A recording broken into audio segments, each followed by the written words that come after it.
La ferme d'Hugo, c'est une ferme qui est très ancrée dans le réseau des agriculteurs qu'on a structuré et qui aujourd'hui donne la nouvelle association qui reprend une partie des activités du projet Auprès de mes arbres.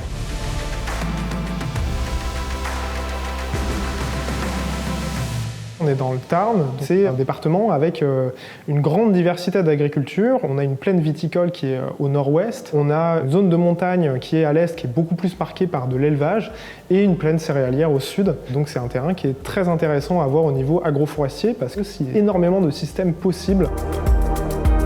On a vraiment un décalage de la zone climatique méditerranéenne. Ça se traduit déjà par des épisodes estivaux qui sont beaucoup plus secs, qui sont beaucoup plus chauds, et des épisodes plutôt hivernaux où on a des pluies beaucoup plus importantes.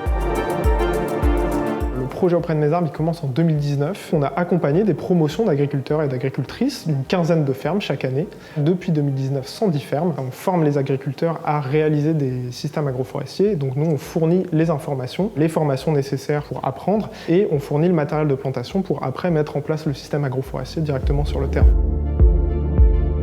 Je suis agriculteur depuis 2014 et je cultive principalement des petits fruits et un peu de maraîchage et des vergers. J'ai tout de suite voulu rajouter des arbres fruitiers pour mettre en place un système agroforestier pour qu'il y ait une complémentarité entre la production des petits fruits et la production de fruits, et en même temps le fait que les arbres apportent de l'ombrage et du coup protègent tout ce qui est petits fruits contre notamment les gros coups de chaud qu'on a de plus en plus. Et en 2019, il y a eu une réunion d'information pour le projet Auprès de mes arbres qui était porté par Envolvert. J'ai eu la chance d'avoir été sélectionné et j'ai fait partie de la première promotion. Notre principal cœur d'accompagnement, c'est vraiment sur de l'intraparcellaire. Donc là, il y a plein de modes différents. Ça va du verger fruitier aux haies maraîchères, au jardin-forêt. Ces dernières années, on est monté jusqu'à 132 essences différentes d'arbres qui étaient mises à disposition des agriculteurs et agricultrices, qu'on sépare en deux catégories. Donc les arbres fruitiers qui ont une vocation de production économique directe, pommiers, poiriers, pruniers, greffés ou non, et les arbres qu'on appelle améliorants, qui n'ont pas une vocation de production agricoles immédiates, mais qui vont améliorer les systèmes. On va avoir du chêne, de l'érable. Par leur présence, les arbres ils vont apporter de l'humidité, parce qu'il y a une évapotranspiration qui se produit et qui va être proportionnelle à la chaleur et qui va ramener de l'humidité. Donc en fait, au-delà de l'ombrage qui va vraiment diminuer la température sous le couvert du houppier, on va vraiment avoir un effet tampon des variations de température grâce à cette humidité.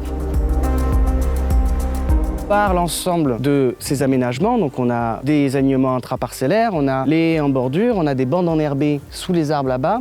On va maintenir ce qu'on appelle la trame verte, des corridors écologiques en fait, où on va avoir la faune qui va pouvoir circuler tout en restant à l'abri. Les arbres fruitiers qui ont été plantés donc en 2019-2020 apportent leurs premiers fruits là, depuis l'année dernière, et cette année ça va vraiment être une belle récolte. Et en même temps ils apportent de l'ombre et une protection sur les autres cultures que j'ai qui sont à côté. Il y a pas mal de mycorhizes qui se mettent en place. Et donc ça crée une symbiose au niveau du sol, et c'est vraiment super d'arriver à voir en si peu de temps qu'il y a déjà quelque chose qui fonctionne. Avec plusieurs paysannes et paysans, on a monté une association qui s'appelle le PIAV, Partage d'initiatives agroforestières. Et l'idée, c'est de continuer à accompagner un maximum de porteuses et de porteurs de projets en agroforesterie. C'est vraiment un aboutissement et une continuité. Si le projet Auprès de mes arbres du coup s'arrête, c'est vraiment une dynamique agroforestière qui peut continuer directement avec des acteurs du territoire.